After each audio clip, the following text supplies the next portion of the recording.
I would like to tell you something about my academic background so you can understand better what I try to do with this paper.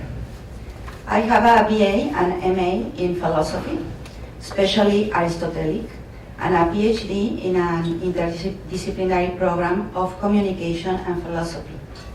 When Lance Strait invited me to know more about general semantics through the excellent book of Korzybski, Science and Sanity, the first phrase that caught my attention was about a non-Aristotelic theory.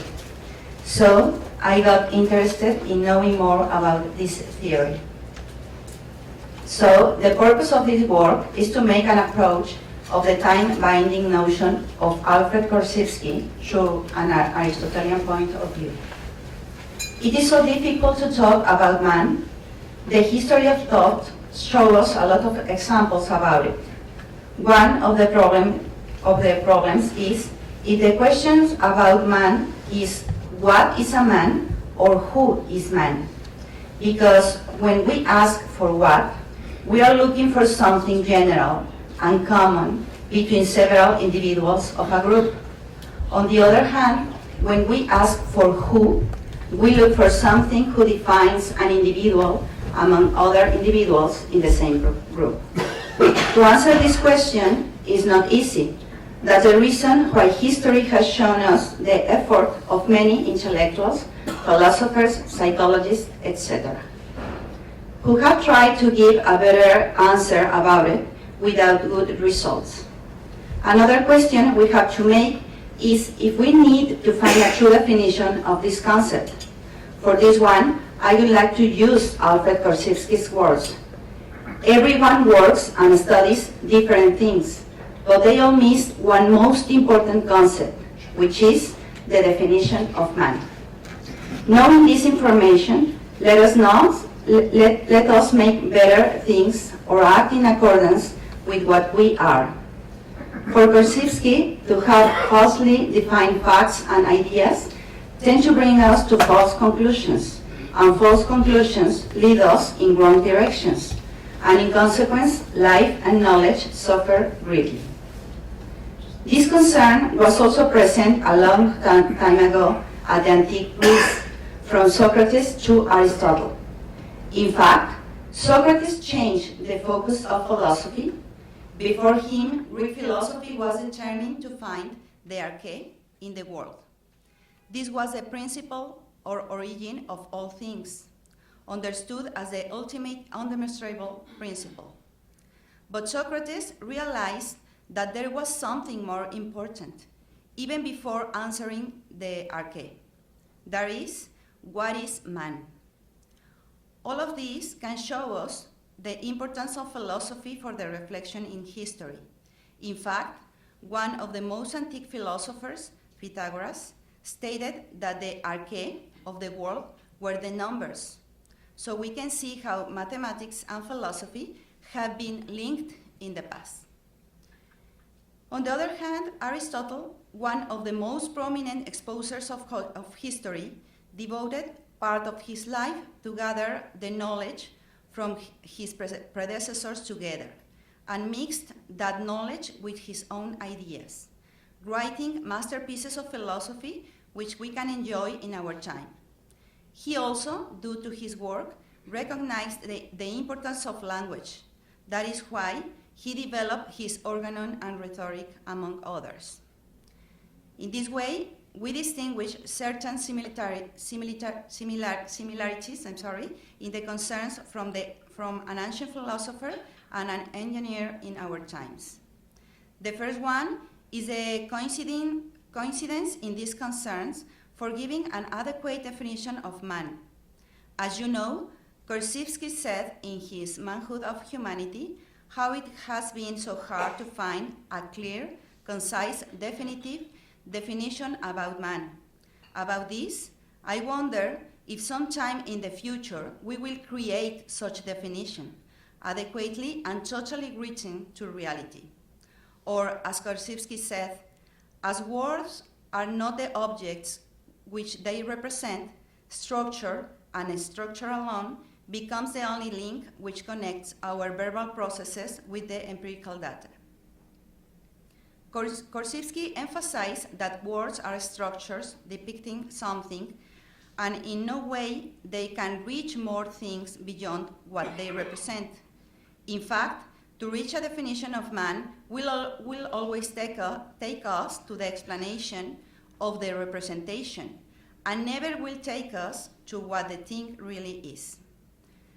This does not mean we have to put definition and comprehension of man aside, although, in accordance with Korzybski, man has always been the greatest puzzle to man.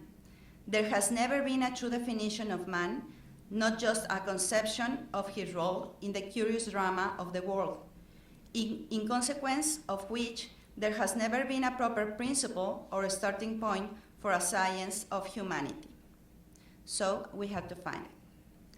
Korzybski states that research about man has been achieved in the wrong way. That has happened because man has always been compared to animals, and that is totally wrong, since the rational being exceeds all other entities. I'm quoting, "We have seen that the animals are truly characterized by their autonomous mobility, their space-binding capacity. Animals are space binders. In another hand, human beings are characterized by their creative power, by the power to make the past live in the present and the present for the future. By their capacity to bind time, human beings are time bindings." It looks like the difference between animals and men lies in the notions of time and space. Animals are capable of self-movements, and this is generated in space. On the human side, we not only count on this quality of space, we go further. We are capable of movements, but also capable of transforming and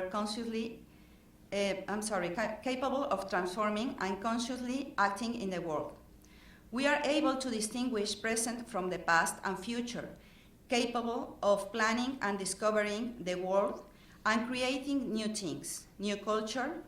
In terms of Korzybski, we live because we produce, because we are acting in time and are not merely acting in space, because man is not a kind of animal.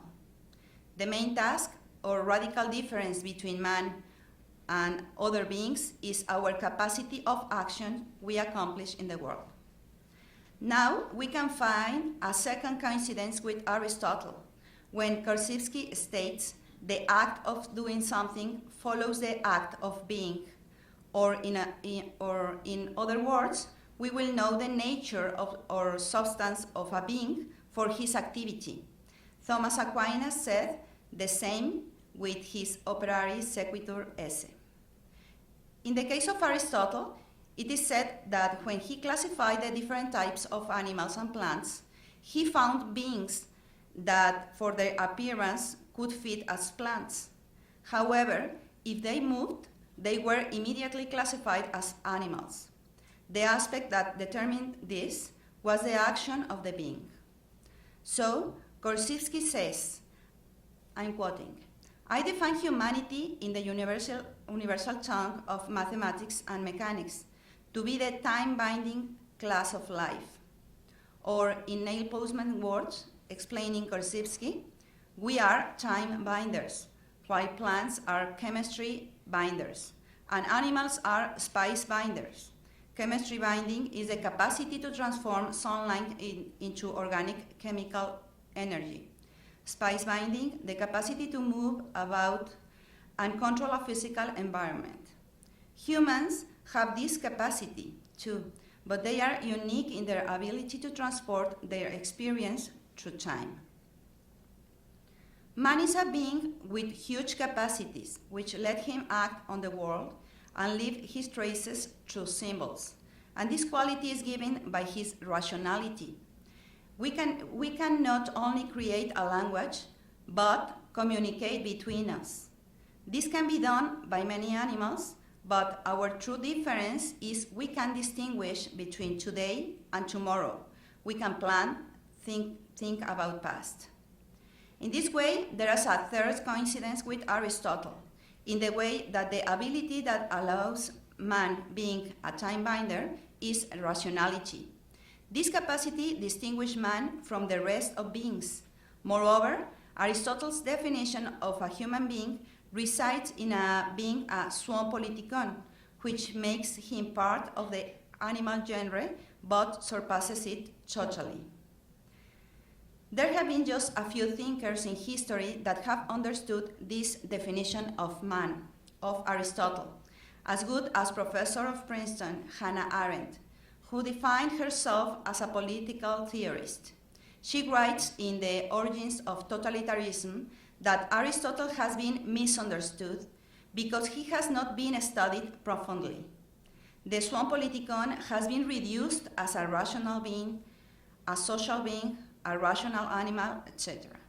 And although all these terms and expressions are related to the real meaning Aristotle wanted to make, they do not reach the essence of the concept of man.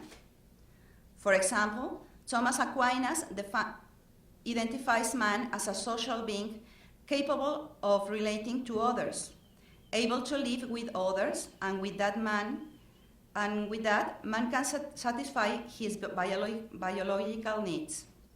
Arendt thinks this interpretation is wrong, considering that there are many animal species that are very social. Man is capable of relating to others and acting on the polis, reflecting on himself and what is good for citizens. Man is thought and action. The important thing lies not in the action itself, that can be accomplished by both animals and men, but on the thought that generates the action. As we can see, Aristotle agrees with Korzybski's vision. The difference resides in the terms, the words, the semantics, which is not always well understood by the one who expresses them or by the one who listens to them. Many times, the medium does not fulfill to take the content in the most adequate way. That is why notions and concepts are mixed up, as we have seen in Aquinas and Aristotle. From here, Korzybski states that we read unconsciously into the world the structure of the language we use. The problem of the definition of man has been reduced to language, and that is why Korzybski looks for a universal system of symbols that expresses what the world is, an objective manner to be understood by everyone, the same as mathematics. Yes. In short, we can state that Korzybski's theory about better definition of man as a time-binding being is a very important contribution, new to every thought made before his time. However, this definition has a lot to do with Aristotle and his ideas on the right way to define things. Being a researcher on Aristotle and taking into account Korzybski's ideas on the concept of man, I consider Korzybski is not contrary on Aristotle. Thank you very much.